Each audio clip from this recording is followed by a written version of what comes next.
Ya, Assalamualaikum warahmatullahi wabarakatuh. Perkenalkan kami dari kelompok 7.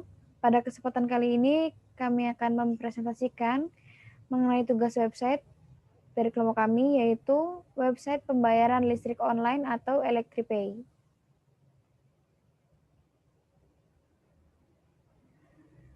Pada kelompok kami beranggotakan 5 orang, yaitu 1. Dedi Putra Suryadana dengan NIM 001.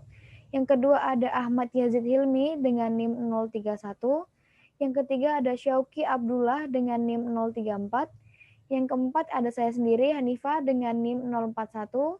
Yang kelima ada Muhammad Rizky Pratama dengan NIM 00044. Selanjutnya akan disampaikan oleh teman saya Dedi Putra Suryadana.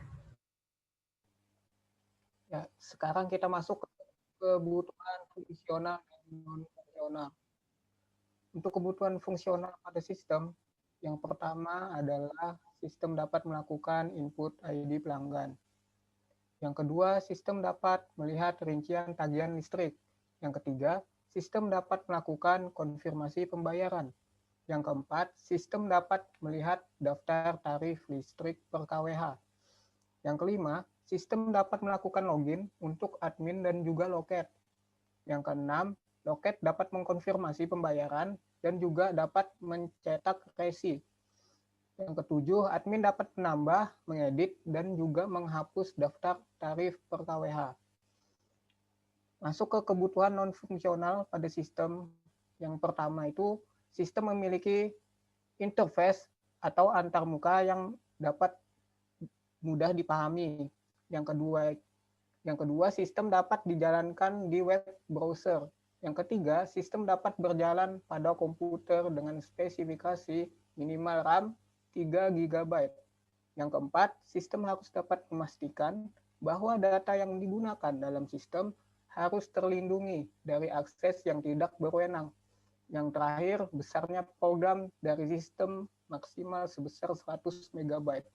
Selanjutnya akan dilanjutkan oleh teman saya, yaitu Soki. Lalu ada user website. Padahal website kami memiliki 3 level user. Pengguna pertama, yaitu pelanggan dari website. Pelanggan dapat mengecek tarif dari daya listrik dan mengecek tagihan pelanggan dari ID pelanggan. Lalu kedua adalah loket. User loket pembayaran, yaitu mengelola pembayaran dari pelanggan. Lalu user yang ketiga ialah super admin, yaitu mengelola seluruh akun-akun yang terdapat di dalam website.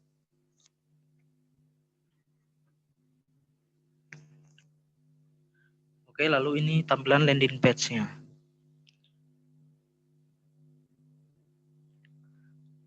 Lalu di sini kita akan demo ke tampilan websitenya. Di atas terdapat navbar yang berisi menu home, tarif, dan about us. Baru di bawah ini ada inputan ID pelanggan. Di sini kita akan memasukkan ID pelanggan untuk mengecek tagihan dari pelanggan.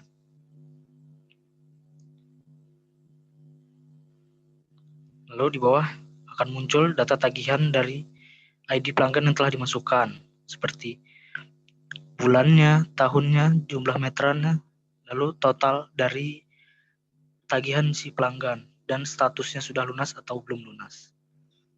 Lalu berikutnya akan lanjut ke menu tarif. Ini merupakan tampilan menu data tarif per kWh dari listrik. Nah, ini ada golongan, baru ada batasnya, baru tarifnya berdasarkan batas dayanya. Lalu menu batas yaitu menu tentang kami. Lalu selanjutnya ada menu login yang akan dijelaskan teman saya Reski.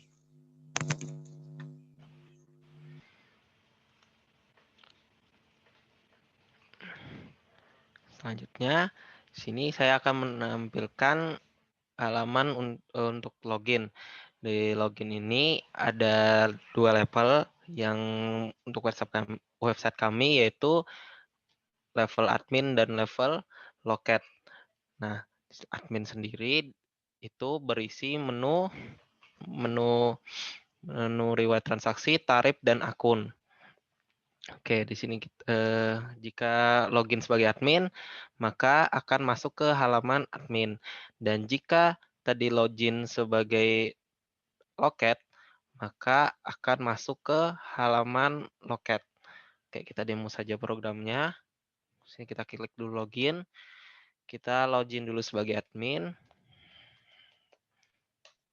Oke, di sini sudah masuk ke dashboard admin. Di admin sendiri tadi sudah saya sebutkan ada menu riwayat transaksi, tarif, dan akun.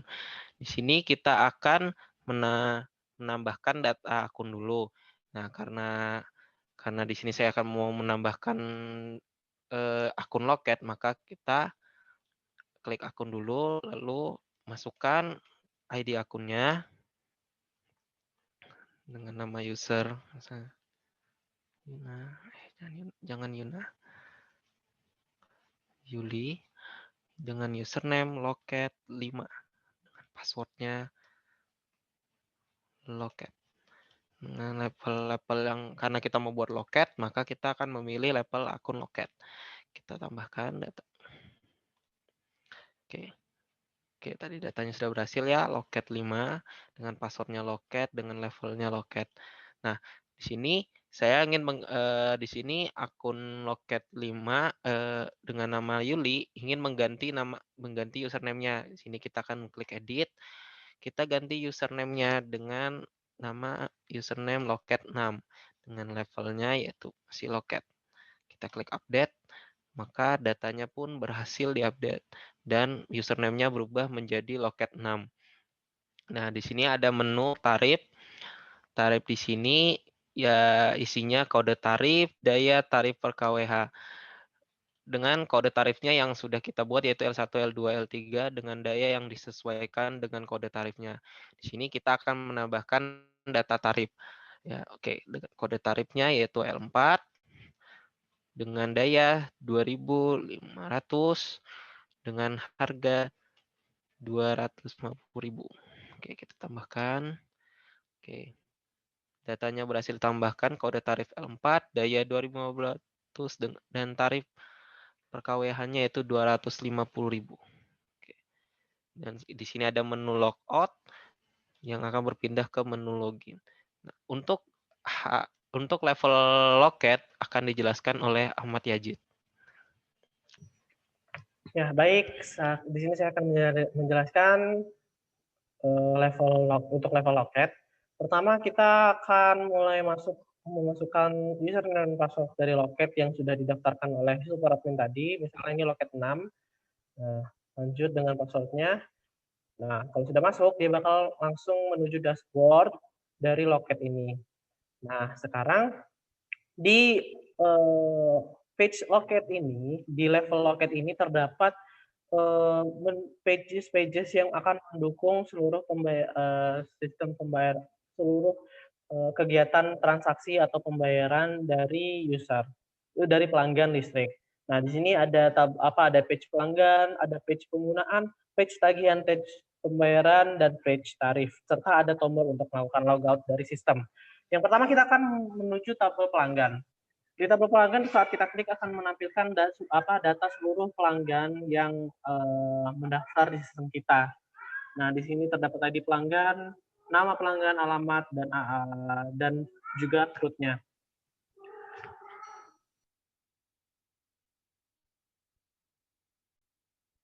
Nah, sekarang kita akan menambahkan data pelanggan.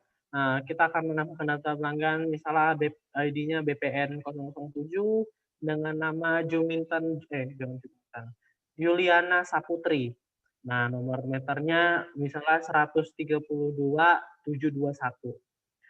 Nah, alamatnya ada di kilo 15.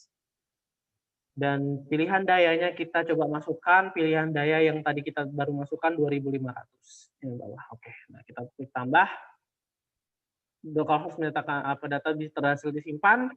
Nah, datanya kan muncul di tabel tersebut. Nah, sekarang data itu bisa kita detailkan data dari Yuliana tersebut. Nah, di situ ada ID-nya, nomor meter, nama, alamat, dan juga kode tarif yang digunakan oleh pelanggan tersebut. Nah, next kita akan melakukan ke tabel penggunaan. Tabel penggunaan merupakan tabel yang berisi seluruh data dari penggunaan pengguna dari per bulannya, dari bulan apa per bulannya, dari bulan apa, tahun berapa, terus itu terdapat juga data meter awalnya berapa dan meter akhirnya berapa. Nah, coba kita sekarang akan menambahkan data penggunaan pelanggan. Nah, misalnya tadi ID penggunaannya 201. Nama pelanggannya kita pilih tadi yang kita baru masukkan, Yuliana Saputri, ya, Ibu Yuliana. Dia memilih penggunaan, kita akan masukkan penggunaan Bu Yuliana di bulan November tahun 2020. Nah, misalnya di meteran awal, setelah dicek ternyata meter awalnya di awal bulan itu 1.327. Nah, saat di akhir bulan ternyata meter akhirnya itu 1.455. Nah, kita akan tambahkan penggunaannya, kita klik tombolnya, berhasil menambahkan. Nah, datanya akan muncul di tabel penggunaan tersebut. Setelah kita menambahkan data tersebut, data tersebut akan muncul tagihan yang harus dibayarkan oleh Ibu Yuliana untuk tagihan bulan November. Nah, kita klik ke page tagihan, nah akan muncul di sini. Jadi tagihan yang perlu dibayar oleh pelanggan akan muncul di sini. Di situ ada ID pelanggannya, terus ada bulan tagihan dan tagihan untuk bulan dan tahun berapa, dan juga terdapat keterangan jumlah meter yang didapatkan dari pengurangan antara jumlah meter akhir dengan meter awal yang sebelumnya ada di tabel penggunaan. Nah, jadi kita akan dapat kira-kira berapa sih besarnya listrik yang digunakan gitu, berdasarkan meterannya. Nah, juga di sini ada statusnya belum lunas ya. Jadi karena statusnya belum lunas, dia akan masuk ke page tagihan ini. Sekarang kita akan bayar. Sekarang ceritanya mungkin Bu Yuli ini mau membayar tagihannya. Nah, kita masukkan ID tagihannya itu 321 misalnya. Terus itu ID pelanggannya kita pilih tuh, kita cari Ibu Yuli. Nah, ternyata ada Bu Yuli tadi tuh kan ID-nya Bu Yuli itu bulan November BPN 77. Terus dia tagihan yang mau dibayar tuh di bulan November. Nah, jadi kita klik itu November. Nah, oke, sekarang di tanggalnya kita misalnya kita bayarnya hari ini, bulan bayarnya bulan Desember misalnya Ibu Yulinya. Nah, karena terlambat mungkin biaya administrasinya kita naikkan jadi 3.000 misalnya. Nah, akhirnya kita klik tombol bayar, akan masuk ke tampilan struk dari yang akan menjadi bukti bahwa Bu Yuli ini sudah membayar. Nah, di sini ada ID pengguna, ID pelanggan yang yang di situ ada Ibu Yuli, terus itu tahun tagihan, bulannya, jumlah meternya, terus itu berapa yang harus dibayarkan Bu Yuli, biaya adminnya, terus itu total yang harus dibayar sama Bu Yuli. Nah, misalnya sudah selesai mencetak, kita akan kembali ke menu loketnya. Nah, di menu loket terakhir ada menu tarif, yang dimana menu tarif ini hanya menampilkan data-data tarif yang sudah diinputkan oleh super admin. Jadi loket ini tidak bisa melakukan quote karena proses quote hanya dilakukan oleh super admin. Nah, jika kita melakukan logout dan kembali login ke super admin, menjadi super admin.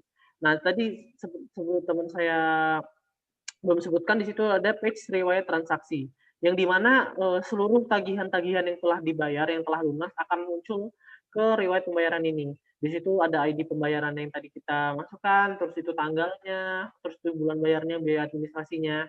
Dan di ID tagihan itu kan tombolnya merah. Kalau kita klik di situ itu akan memunculkan seluruh data dari detail tagihan dari pelanggan tersebut. Ya. Nah, sekian dari demo dari website kami. Saya kurang lebihnya saya kembalikan ke Hanifah. Ya, baik. Sekian presentasi mengenai website kelompok kami. Kurang lebihnya kami mohon maaf. Kami tutup. Wassalamualaikum warahmatullahi wabarakatuh. Waalaikumsalam warahmatullahi wabarakatuh. Waalaikumsalam.